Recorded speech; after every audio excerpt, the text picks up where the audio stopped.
It's an Andromeda strain. It's an Andromeda strain. In a world devastated by a microorganism, 4 men in their scientific endeavors attempt to stop the Andromeda strain. This is probably like Michael Crichton's most popular book outside of Jurassic Park, even though they are wildly different in every way. If you go into Michael Crichton expecting Jurassic Park, you're going to be sorely, sorely disappointed. So I want to prepare you properly so that you can fully enjoy the book that is Andromeda Strain. This is a book about a world in which a virus lands in the middle of nowhere like Nevada or Arizona or something like that, and 4 scientists have to try to figure out how to stop it before the whole world dies. And the great thing about this strain of virus is that it kills people literally instantly. Yes, so imagine like World War Z, how it's like, you remember that bear that like counts down like 10, 9? Imagine that, except it's counting down from 1. Yeah. Yeah. It's a little bit out there, right? Okay, like the idea of a virus killing people in literally half a second is a little bit difficult to like swallow as being even remotely realistic, which is ironic because the first story that I ever read by Michael Crichton was Jurassic Park, which although the idea of having dinosaurs in the modern world was a little bit out there, it was still believable the way that he set it up. It was hard to take how this one worked. And even as he explained it further, time went on. I don't know if I just don't know enough science, but it just really felt like hard to believe. But that didn't stop it from being an incredibly interesting story. The story is basically about 4 scientists trying to figure out what the heck this thing is, and it really feels like a vessel for learning microorganisms and science, and not so much a story. And I'll explain why, but before I do, thanks so much for checking this channel out. My name is Michelle, and this is Heart of Michi, where I just post my thoughts about things, and today my thoughts are about Andromeda Strain, which I don't know why I keep saying it like that. I think it's because like one of my friends started saying it like that, and I was like, what are you talking about? And she was like, the book. And I was like, oh, and now I just can't get it out of my head. I just want it to be called Andromeda Strain.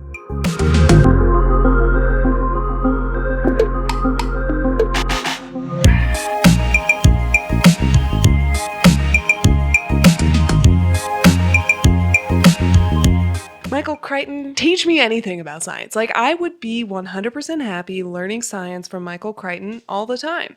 Now, was the story the most interesting? No, it was not Jurassic Park. Like, it wasn't like wham bam in your face action and interesting stuff happening all the time. However, if you take a more subdued, laid back look at it and think about it as just like an experiential way to understand single organisms and microorganisms, yeah, it's pretty freaking cool. And the way that he talks about the different technology, it feels like, man, humans are pretty cool, even though just like they were, there was like one analogy in particular that really stood out to me. If you slice a car at an odd angle and try to see all the parts and understand how they function together, well, you're only looking at a sliver of it, and because it's at a weird angle, you're getting weird amounts of each thing, and you don't know what you're looking at. And that's how it is for scientists looking at a single cell of a microorganism. Like, it's not always possible to tell what's going on with it just because you've sliced it. And the way that they describe these technologies is just so cool. And this was in the 60s. I can only imagine how much further advanced we are in technology, because I believe this was in 69 that it was written. It's published in 1969. So this was written 50 years ago, and I can only imagine where the technology is at now. I was incredibly interested what was going on. Once we got past once we got to like here-ish is when I started getting interested, which is about 82 pages in, which is about average for, a sci-fi book or even like a fantasy book. Sometimes it just takes a third of the book to get into it because they have to do all the setup. Now, I think that he could have found more interesting ways to do the setup, and I'm actually really interested to watch the movie because I want to see how it was interpreted, because I imagine if it was a movie, it would all move a lot faster, but as a book, it was like very tedious in the beginning, I'm not gonna lie. But once I got further into it, I was incredibly intrigued by it. I feel smarter having read this book. I feel like I know a little bit more about science than I knew before, and I wish that I had read books like this in high school because I would have like really enjoyed learning about science. Because one of the things that I really disliked about going to school was that science and history were my two least favorite subjects because it was just a bunch of rote memorization, and I really liked chemistry but really hated biology, and I took anatomy, but that was for art reasons. I've always had this feeling about science, like it's boring. And I thought the subject of science itself was relatively boring for quite a while until I realized it's only boring because you're reading about other people's discoveries and you're not really understanding the application or using the knowledge that you're learning about. So it's just like learning a bunch of facts and you're just like, for what? I felt that way about science and history, but this book changes that for me. It makes it like super interesting to learn about the science. So I am personally going to be looking for more books like this and probably reading more Michael Crichton just so that I can learn more science. And honestly, guys, if you have books that are like modern, but that teach you about real scientific things that are going on, and I don't want to read the Stars book by the guy who wrote the Dragon book. I don't want to read that. To Sleep in a Sea of Stars. No. I don't mean that kind of stuff. But I mean, if it's a palatable 300-page little story that's going to teach me about science, I want that in my life. A couple of things I want to, if you're thinking about reading this book, I want to temper your expectations. One, it's a sci-fi from the 60s, so don't expect any character work. Yes, it's Michael Crichton, but just like don't expect the same level of character work. Two, prepare to learn a lot about microbiology. Like you're going to learn a lot about how those little organisms work, and you're going to feel a lot smarter about it. And also, don't expect it to be a super engaging plot, let's say. It doesn't get really interesting until about like halfway through once they go into this like underground bunker thing. Before that, it's pretty boring. It's not a spoiler to tell you where the setting is in the second half of the book. Relax.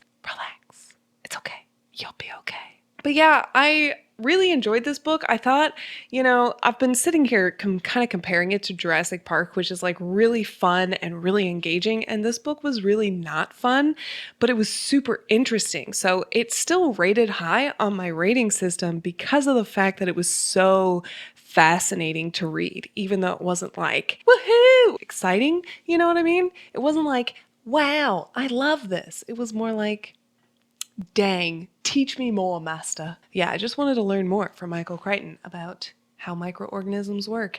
And there's some really, really cool stuff. Oh man, I can't talk about any of it. But there's a lot of really cool stuff that you get to learn in this book. So I definitely recommend, if you want to learn about old science from the 60s that's quasi-relevant to the modern day, this is your book.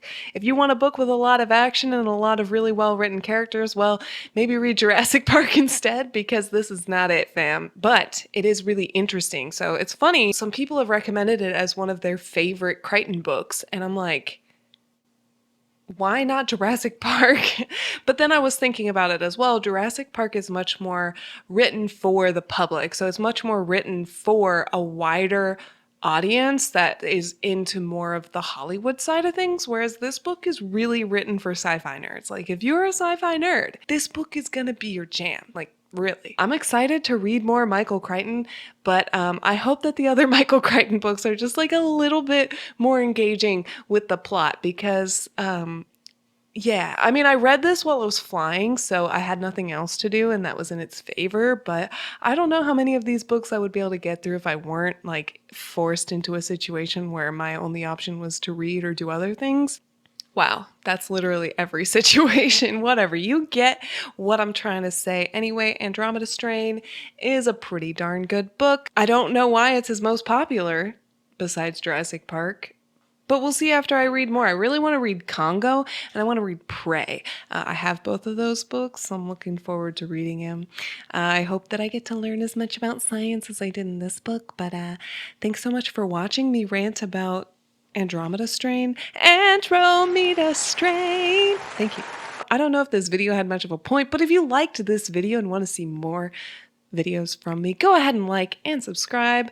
And while you're at it, go ahead and leave a comment down below. Tell me your thoughts about Michael Crichton, Andromeda Strain, or anything else. I mean, Andromeda Strain, or anything else. And I just hope that you have a beautiful, amazing, fantastic day. Bye.